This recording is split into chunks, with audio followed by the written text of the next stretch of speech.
DGP Sanjay Kundu तथा SP Shalini Agnihotri ने एक एप्लीकेशन दायर की थी। आज उस याचिका को उच्च न्यायालय ने खारिज कर दिया है और प्रदेश सरकार को पुनः अब पुराने आदेश को रीट्रेट करते हुए कहा है कि इन्हें इनके पदों से स्थानांतरित कर दिया जाए। पालमपुर के कारोबारी निशांत शर्मा और डीजीपी मामले में संजय कुंडू को राहत नहीं मिल पाई है। हिमाचल प्रदेश डीजीपी रहे संजय कुंडू और एसपी रैंक की अफसर शालिनी अग्निहोत्री को हाई कोर्ट से बड़ा झटका लगा है। सुप्रीम कोर्ट के निर्देश पर दोनों अफसरों ने हिमाचल हाई कोर्ट में पूर्व के आदेश को वापस लेने के लिए रिकॉल एप्लीकेशन दाखिल की थी। हाई कोर्ट ने इस आवेदन को खारिज कर दिया है। हाई कोर्ट ने पूरे मामले की जांच के लिए एसआईटी गठित करने के आदेश दिए हैं। साथ ही में कहा कि आईजी रैंक का अफसर पूरे मामले की जांच करे। हाई कोर्ट ने मामले में 28 फरवरी को स्टेटस रिपोर्ट तलब की है। मामले की सुनवाई चीफ जस्टिस एमएस रामचंद्र राय की अगुवाई वाली खंडपीठ ने की। आईजी रैंक के अफसर की देखरेख में एसआईटी गठित कर निशांत शर्मा की शिकायत सहित संजय कुंडू की एफआईआर और तमाम पहलुओं पर जांच करने के आदेश दिए गए हैं। कहा गया है देखिए, निशांत शर्मा जो पालमपुर निवासी हैं, उनके मामले में डीजीपी संजय कुंडू तथा एसपी शालिनी अग्निहोत्री ने एक एप्लीकेशन दायर की थी जो तथा उसमें ये रिक्वेस्ट की थी ऑनरेबल कोर्ट से कि 26/12/2023 के आदेश को वापस लिया जाए तथा वो किसी प्रकार से इन्वेस्टिगेशन में इंटरफेयर नहीं कर रहे हैं, उन्हें अपने पदों पर बना रहने दिया जाए। आज उस याचिका को उच्च न्यायालय ने खारिज कर दिया है और प्रदेश सरकार को पुनः अब पुराने आदेश को रीट्रेट करते हुए कहा है कि इन्हें इनके पदों से स्थानांतरित कर दिया जाए।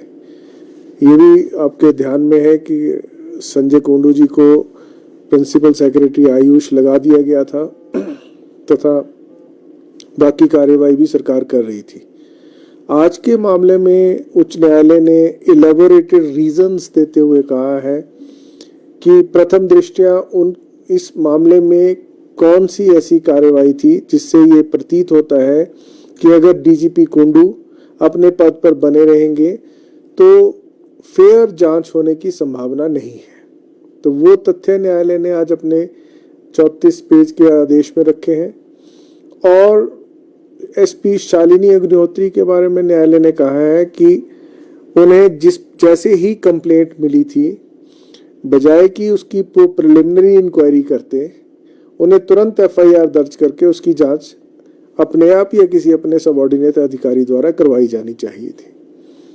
क्योंकि उन्होंने तुरंत आदेश नहीं दिए और स्वयं एक इंक्वायरी करने का फैसला किया, न्यायालय के अनुसार प्रथम दृष्टया ये सुप्रीम कोर्ट की जजमेंट की अवहेलना है ललिता कुमारी केस में तथा उस मामले में के अनुसार प्रथम दृष्टया एसपी शालिनी अग्निहोत्री ने भी वो चुस्ती नहीं दिखाई जांच में, इस कारण वो उस पद से उनका स्थानांतरित होना भी जायज है जो जांच के हित में है। जिस तरह से माना जा रहा था कि सुप्रीम कोर्ट से उनको राहत मिली है, तो अब जिस तरह के आप बता रहे हैं तो ऐसा लगता है कि उनको यहाँ राहत नहीं मिली है। सुप्रीम कोर्ट में संजय कुंडू जी गए थे, उन्हें न्यायालय ने कहा कि आप दोबारा वापस हाईकोर्ट जाएं क्योंकि उनकी वहां याचिका थी कि मैं इस मामले में पार्टी नहीं हूं, मैंने किसी प्रकार से कोई एफिडेविट नहीं फाइल किया, बल्कि मैं एक कंप्लेनेंट हूं क्योंकि मेरे खिलाफ एक मामला बना है, मेरे खिलाफ एक मानहानि का मुकदमा बना है, निशांत शर्मा ने किया है ईमेल के द्वारा, तो मेरे मामले की जांच हो रही है। तो इस कारण वो उच्चतम न्यायालय गए थे, लेकिन सुप्रीम कोर्ट ने मेरिट पर ना एंटरटेन करते हुए वापस उन्हें कहा था कि वो हाई कोर्ट को अप्रोच करें, रिकॉल एप्लीकेशन डालें, अगर पिछला ऑर्डर हाई कोर्ट मॉडिफाई करने के लिए हाई कोर्ट से रिक्वेस्ट की जाए, और वही एप्लीकेशन पर आज सुनवाई होकर फैसला आया है। कोई एसआईटी गठित करने की भी बात कही है? हाँ, प्रदेश सरकार की तरफ से न्यायालय को बताया गया था कि अगर उच्च न्यायालय को ये प्रतीत होता है कि इन्वेस्टिगेशन जो 2 आईओ अभी इन्वेस्टिगेशन कर रहे हैं वो फेयर इन्वेस्टिगेशन नहीं कर रहे हैं, तो प्रदेश सरकार इस मामले में आईजी लेवल के अधिकारी की एक आईजी लेवल अधिकारी का एक एसआईटी गठित कर सकती है। तो आज न्यायालय ने कहा कि ये प्रदेश सरकार अपने आप इस पर फैसला ले कि एसआईटी गठित करनी है या नहीं करनी है, हम उसे बाध्य नहीं करते हैं। ये सिर्फ निशांत मामले की जांच के लिए है? जी, निशांत मामले की जांच के लिए।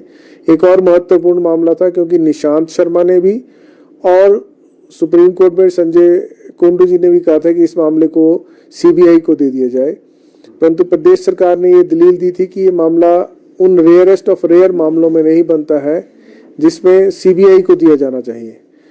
तो हमने कहा था कि इस मामले की जांच प्रदेश सरकार, प्रदेश की एजेंसियां करने में सक्षम है और इस मामले की जांच करके फेयर इन्वेस्टिगेशन की जाएगी। लाइव टाइम्स टीवी के लिए शिमला से सोनी की रिपोर्ट।